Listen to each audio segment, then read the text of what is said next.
This is a political ad on the Instagram page of the Bharatiya Janata Party, the party of Prime Minister Narendra Modi.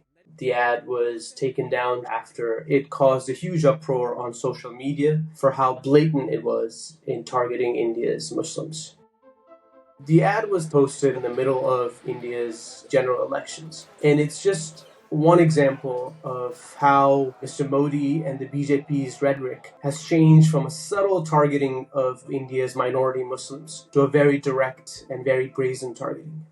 India was founded as a secular republic after British imperial rule ended. In India's constitution, secularism is defined as treating all religions equally. But in recent years, as Prime Minister Modi has firmed up his Hindu-first vision, Muslims have increasingly been marginalized, and his support base would get the kind of reference without Mr. Modi having to directly refer to Muslims. ये आग लगाने वाले कौन हैं वो उनके कपड़ों से ही पता चल जाता है.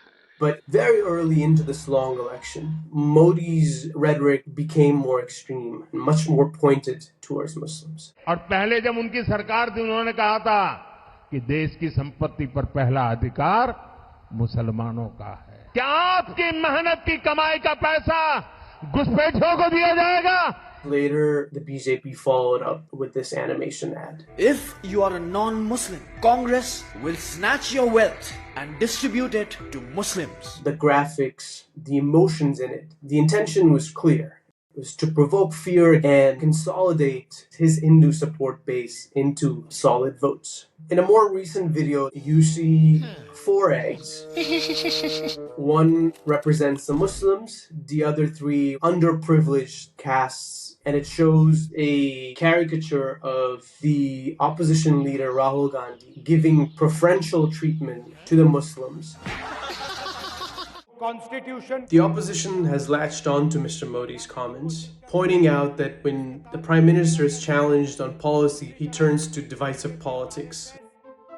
What we are seeing is in stark contrast to the statesman that Modi pitches himself on the global stage. He announces himself as the representative of the world's largest democracy. He speaks of India's tradition of equality and fairness. Democracy is the spirit that supports equality and dignity. At home, his silence in the past as vigilante groups targeted minorities created an environment of impunity. The fear now is that extreme rhetoric will only further that environment of vulnerability for the minorities, particularly the Muslims.